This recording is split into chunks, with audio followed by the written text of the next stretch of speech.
नमस्कार मित्रों, result clear में आपका स्वागत है। तो मित्रों, हम लोग देख रहे थे सीटेट जुलाई 2024 के लिए एसएसटी। तो आज मित्रों हम लोगों ने लिया है सामाजिक एवं राजनीतिक जीवन, जो कक्षा 6 का है। तो कक्षा 6 में मित्रों आज पहला अध्याय है। अध्याय का नाम है मित्रों विविधता की समझ। तो इससे पहले मित्रों कक्षा 6 का भूगोल और इतिहास पूरा हो चुका है। कक्षा 7 का भी इतिहास और भूगोल पूरा हो चुका है।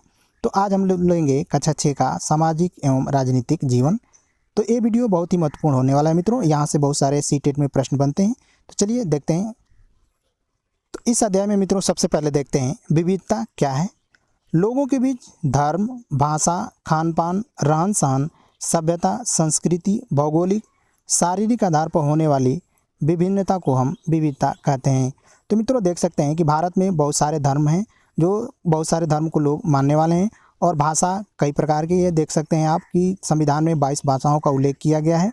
तो अलग अलग भाषा बोलने वाले भी लोग बहुत हैं। रहन सहन भी अलग अलग है लोगों का, खान पान भी अलग अलग है, सभ्यता अलग है, संस्कार अलग है, भौगोलिक स्थिति देख सकते हैं मित्रों कि उत्तर भारत की कुछ और है, दक्षिण भारत की भौगोलिक स्थिति कुछ और है, शारीरिक आधार पर भी आप देख सकते हैं। तो ये सब जो विभिन्नताएँ हैं मित्रों, इसी को हम लोग विविधता कहते हैं। अब एक पॉइंट आता है मित्रों सीटेट में कि गैर बराबरी या असमानता क्या होता है। तो किसी के पास देख सकते हैं कि धन है, जमीन है, अवसर है, संसाधन है, आदि सब कुछ होना और किसी के पास न होना, ये सब क्या कहलाता है? असमानता कहलाता है। जैसे देख सकते हैं मित्रों किसी के पास बहुत सारा धन है, किसी के पास बहुत सारी ज़मीनें हैं, उसको अवसर की समानता मिली हुई है, संसाधन बहुत सारे हैं। और देख सकते हैं कि किसी के पास कुछ भी नहीं है। तो ये सब जो खाइयाँ पाई जाती हैं मित्रों, इन्हीं को हम लोग गैर बराबरी या असमानता कहते हैं। इसको आप विविधता नहीं कह सकते हैं। तो ये कहलाते हैं असमानता। अमीरी, गरीबी देख सकते हैं, जात व्यवस्था देख सकते हैं, इन सब को असमानता में डाला गया है। अर्थात कोई व्यक्ति अमीर है, गरीब है, तो ये क्या है? असमानता है। जात व्यवस्था जो है मित्रों वो भी असमानता है। जैसे देख सकते हैं कि अगर कोई व्यक्ति कुम्हार के घर पैदा हुआ है तो उनका बालक भी कुम्हार ही कहलाएगा। तो ये जात व्यवस्था जो है मित्रों वो भी असमानता में रखा गया है। अगला पॉइंट देखते हैं मित्रों, भारत में विविधता। भारतीय समाज विभिन्न प्रकार के विविधताओं का देश है। तो मित्रों जो हमारा भारतीय समाज है वह विभिन्न प्रकार की विविधताओं वाला देश है, जहाँ विभिन्न प्रकार की भाषाएं बोली जाती हैं। आप देख सकते हैं मित्रों कि हमारे संविधान में 22 भाषाओं का उल्लेख किया गया है। तो इससे आप जान सकते हैं कि भारत में विभिन्न भाषाएँ बोली जाती हैं। विभिन्न प्रकार के खान पान हैं। जैसे देख सकते हैं उत्तर भारत के लोग कुछ और खाते हैं, दक्षिण भारत के लोग कुछ और खाते हैं। तो भिन्न भिन्न प्रकार के खान पान भी हैं। भिन्न भिन्न धर्मों का पालन करते हैं, अलग अलग त्यौहार मनाते हैं। तो देख सकते हैं मित्रों कि यहाँ पर बौद्ध धर्म, जैन धर्म को मानने वाले लोग हैं, हिंदू धर्म को मानने वाले लोग हैं, इस्लाम धर्म को मानने वाले लोग हैं। तो भिन्न भिन्न धर्म को मानने वाले लोग हैं यहाँ पे, और उसी तरह से अपना अलग अलग त्यौहार भी मनाते हैं। भारत में कश्मीर से कन्याकुमारी तक इसके विस्तृत भाग में विभिन्न प्रकार की विविधता पाई जाती है। तो मित्रों आप देख सकते हैं कि उत्तर में आप कश्मीर से लेकर के दक्षिण में कन्याकुमारी तक अगर जाते हैं तो इसके विस्तृत भागों में विभिन्न प्रकार की विविधताएं देखने को मिलती है। भारत में विशिष्ट अलग अलग क्षेत्रों में लोगों के खान पान, रहन सहन, वेशभूषा आज भी विभिन्नता के दर्शन होते हैं। तो भारत में देख सकते हैं मित्रों की जो अलग अलग क्षेत्र हैं इसमें लोगों के खान पान अलग अलग हैं, रहन सहन भी अलग अलग है, वेशभूषा देख सकते हैं अलग अलग हैं। इसकी विभिन्नताएँ आज भी हमको देखने को मिलती है। अगला पॉइंट देखते हैं मित्रों पूर्वाग्रह के बारे में। तो पूर्वाग्रह एक मानसिक प्रवृत्ति या झुकाव है जो किसी विशेष दृष्टिकोण, विचारधारा, समूह या व्यक्ति के प्रति सकारात्मक या नकारात्मक दृष्टिकोण को प्रदर्शित करता है। पूर्वाग्रह का परिणाम यह होता है कि व्यक्ति बिना पूरी जानकारी के ही किसी निष्कर्ष पर पहुंच जाता है और अपनी धारणाओं या अनुभव के आधार पर निर्णय लेता है। तो मित्रों जो पूर्वाग्रह होता है वह व्यक्ति बिना पूरी जानकारी के ही किसी भी निष्कर्ष पर पहुंच जाता है। जैसे मान लेते हैं किसी भी धर्म को लेकर के कि उस धर्म के बारे में कुछ जानता है नहीं और उन धर्म के बारे में बुराइयां करना स्टार्ट कर देता है और अपनी धारणाओं या अनुभव के आधार पर ही उसको भला बुरा कहने लगता है। तो ये जो होती है मित्रों पहले से जो धारणा बनी हुई है इसी को हम लोग पूर्वाग्रह कहते हैं। अब देखते हैं मित्रों कि पूर्वाग्रह के प्रकार क्या हैं। तो जातिगत पूर्वाग्रह, लिंग आधारित पूर्वाग्रह, धार्मिक पूर्वाग्रह। तो इसमें सबसे पहले देखते हैं जातिगत पूर्वाग्रह। किसी जाति या समुदाय के प्रति नकारात्मक धारणा बना लेना ही मित्रों हमारा जातिगत पूर्वाग्रह कहलाता है। जैसे देख सकते हैं जो बड़ी जातियां होती हैं मित्रों वह छोटी जातियों को नकारात्मक भाव से देखती हैं। हमेशा उनके दिमाग में बना हुआ है कि ये छोटी जातियां हैं, तो ये पहले से ही पूर्वाग्रह बना हुआ है। तो इसको हम जातिगत पूर्वाग्रह कहेंगे। लिंग आधारित पूर्वाग्रह देखिए मित्रों, तो किसी विशेष लिंग के प्रति पक्षपातपूर्ण दृष्टिकोण जो होता है वह लिंग आधारित पूर्वाग्रह कहलाता है। जैसे देख सकते हैं मित्रों कि हमारे समाज में बना हुआ है कि महिलाएं ही केवल खाना बना सकती हैं, तो ये समाज में मित्रों पहले से ही धारणा बना पड़ा है, तो ये हमारे लिंग आधारित पूर्वाग्रह को दर्शाता है। धार्मिक पूर्वाग्रह देख सकते हैं मित्रों कि कहा जाता है कि जो हमारे जो मुस्लिम समाज के लोग हैं, ऐसा माना जाता है हमारे समाज में कि मुस्लिम समाज लोग बुराइयां करते हैं, लोग उनकी बुराइयां करते हैं, कहते हैं कि ऐसे हैं वैसे हैं। तो ये क्या है मित्रों, पहले से ये धारणा बनी हुई है, तो ये हमारे धार्मिक पूर्वाग्रह के अंतर्गत ही आते हैं। अब बात करते हैं मित्रों कि हम विविधता को कैसे समझें। विभिन्न प्रकार की सभ्यता संस्कृति के बारे में सीखने से हमें उस दुनिया के विभिन्न दृष्टिकोणों को समझने में मदद मिलती है जिसमें हम रहते हैं। जैसे देख सकते हैं मित्रों कि आप उत्तर भारत के अगर दक्षिण भारत में चले जाते हैं तो वहाँ की जो सभ्यता होगी अलग होगी, संस्कृति अलग होगी, तो उसको सीखने में हमें उस दुनिया के विभिन्न दृष्टिकोण को समझने में हमको वहाँ के मदद मिलेगा, क्योंकि हम वहीं पे रह रहे हैं। विविधता की समझ हमें विभिन्न समूहों के बारे में नकारात्मक रूढ़ियों और व्यक्तिगत पूर्वाग्रहों को दूर करने में मदद करता है। तो मित्रों जो हमारी विविधता होती है उसको विभिन्न समूहों के बारे में जो हमारे मन में जो धारणाएं नकारात्मक बनी हुई है और पहले से जो पूर्वाग्रह है उसको दूर करने में मदद करता है। प्रत्येक संस्कृति, राष्ट्रीयता एवं प्रत्येक व्यक्ति दुनिया को अलग अलग तरीके से देखा है।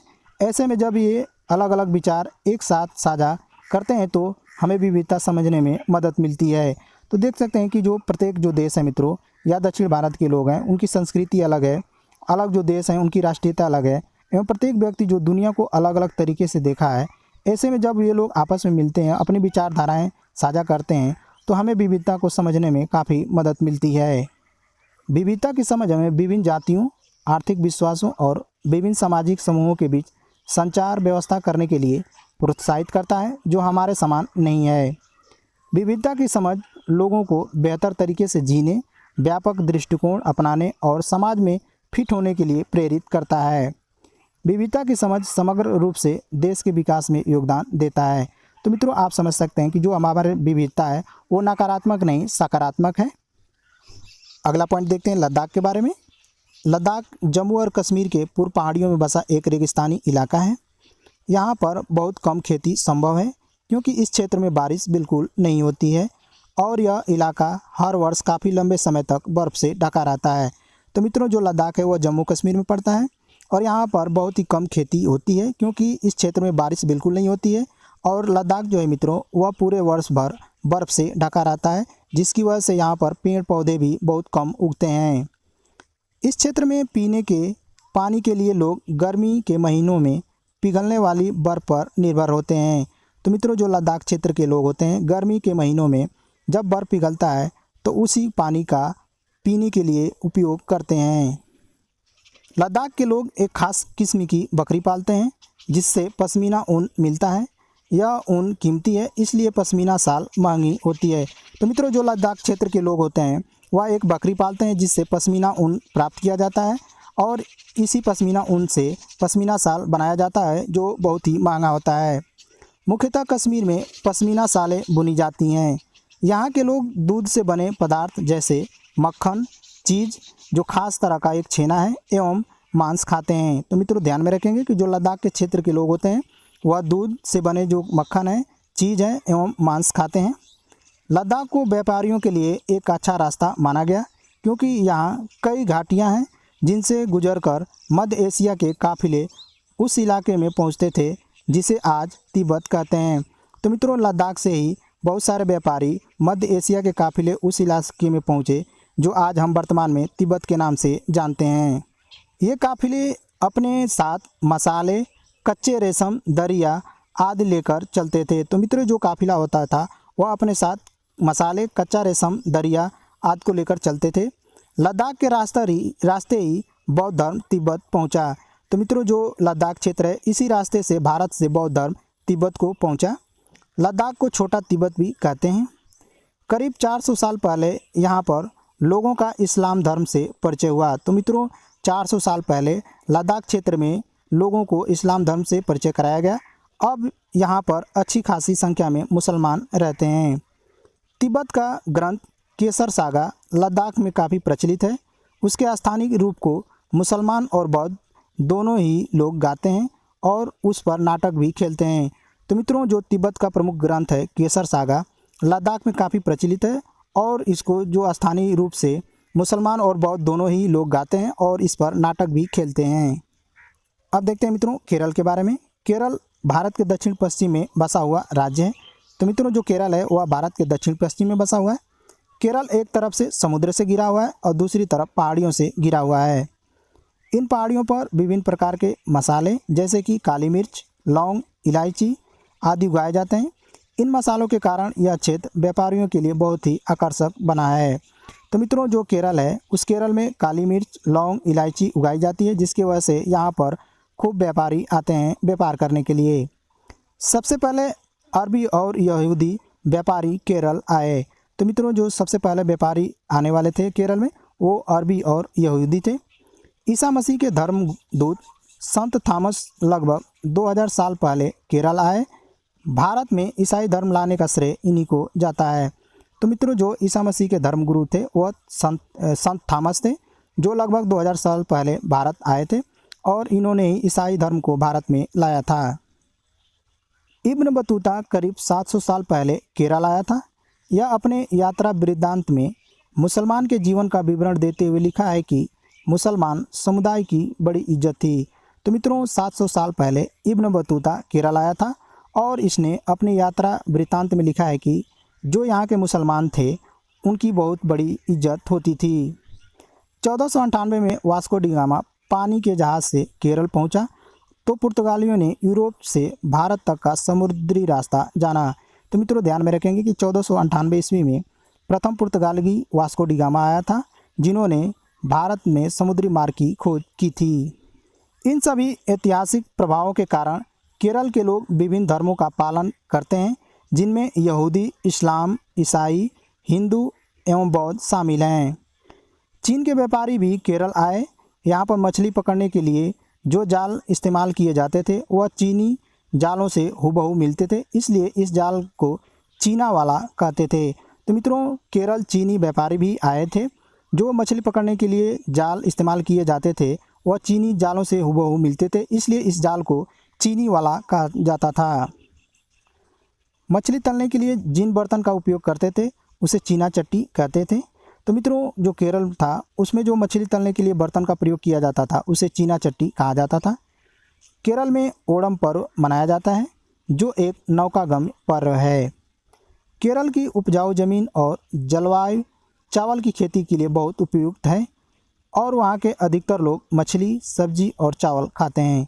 तो मित्रों, जो केरल है वहाँ की उपजाऊ जो ज़मीन है और जलवायु वह चावल की खेती के लिए बहुत उपयुक्त है, जिसकी वजह से केरल के लोग मछली, सब्जी और चावल खाते हैं। लद्दाख और केरल दोनों ही क्षेत्रों को चीन और अरब ने आने वाले व्यापारियों ने प्रभावित किया। तो मित्रों, जो लद्दाख है, केरल है, इन दोनों क्षेत्रों को चीन और अरब से आने वाले व्यापारियों ने प्रभावित किया। जहां केरल की भौगोलिक स्थिति ने मसालों की खेती संभव बनाई, वहीं लद्दाख की भौगोलिक स्थिति और ऊन ने व्यापारियों को अपनी ओर खींचा। अब देखते हैं विविधता में एकता। भारत की विविधता या अनेकता को उसकी ताकत का स्रोत माना जाता है। तो मित्रों, ऐसा आप न सोचें कि जो भारत में विविधता है वह नकारात्मक है। नकारात्मक नहीं है मित्रों, वो सकारात्मक है। अर्थात भारत की जो विविधता है वह भारत की ताकत मानी जाती है। जब भारत पर अंग्रेज़ों का राज था तो विभिन्न धर्म, भाषा और क्षेत्र की महिलाओं और पुरुषों ने साथ मिलकर लड़ाई लड़ा था। तो मित्रों, आप सोच सकते हैं कि यहाँ पर बहुत सारे धर्म के लोग हैं, बहुत सारे भाषाएं बोली जाती हैं, उसके बावजूद भी सभी लोगों ने मिल करके भारत की आज़ादी में भाग लिया और अंग्रेज़ों को यहाँ से भगाया। स्वतंत्रता संग्राम के दौरान उभरे गीत और चिन्ह विविधता के प्रति हमारा विश्वास बनाए रखते हैं। जवाहरलाल नेहरू ने अपनी किताब भारत की खोज में लिखा है कि भारतीय एकता कोई बाहर से थोपी हुई चीज़ नहीं है, बल्कि यह बहुत ही गहरी है, जिसके अंदर अलग अलग तरह के विश्वास और प्रार्थनाओं को स्वीकार करने की भावना है। इसमें विविधता को पहचानना और प्रोत्साहित किया जाता है। पंडित जवाहरलाल नेहरू ने ही विविधता का वर्णन करते हुए अनेकता में एकता का विचार दिया है। तो मित्रों, ध्यान में रखेंगे कि अनेकता में एकता का विचार किसने दिया है, तो पंडित जवाहरलाल नेहरू ने। रविन्द्रनाथ टैगोर द्वारा रचित हमारा राष्ट्रगान भी भारतीय एकता की ही एक अभिव्यक्ति है। तो ये तो मित्रों थे आज के प्रमुख वीडियो। मिलते हैं अगले वीडियो में, तब तक के लिए नमस्कार।